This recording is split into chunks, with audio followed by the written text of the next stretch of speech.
Did you make too much food for Thanksgiving? It seems like we always do, but now what? Well, we have registered dietitian Cindy Luke joining us from this morning from Gundersen Health System that's becoming Amplify Health, and she's going to help provide some insight on what to do with those leftovers. Good morning, Cindy. Welcome back to Daybreak. Good morning. I'm happy to be here. So, Cindy, a lot of us have leftovers from yesterday. Do you have any ideas for that leftover turkey?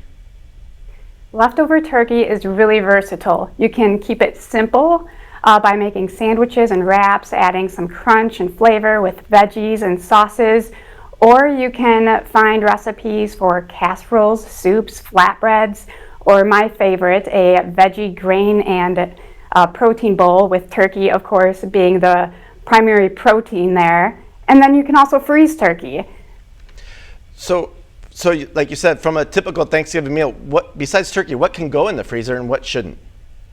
Most of your Thanksgiving leftovers can be frozen. The things you don't want to freeze is anything with a high water content. So raw veggies and gelatin. The texture will be ruined when freezing those things.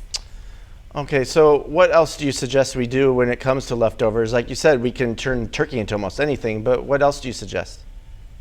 You can also offer leftovers to your guests. I know when I'm heading home, my mom loves to send me home with enough leftovers for at least a meal or two. I know I've been to a couple dinners where I actually end up leaving with Ziploc bags of food. Is that the best way of, probably the easy way of just sending people home with stuff? That works just fine. Ziplocs, Cool Whip containers. So with today's cost of food so high, we really don't want to be wasteful. So what if we're just tired of leftovers? What do we still do with what we have left over? Well, if you're maybe you're feeling tired of the leftovers right now, but again, I think freezing is such a great option.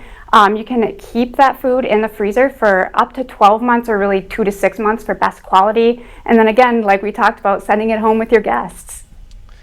All right, Cindy, those are some great ideas. Thank you again for joining us this morning.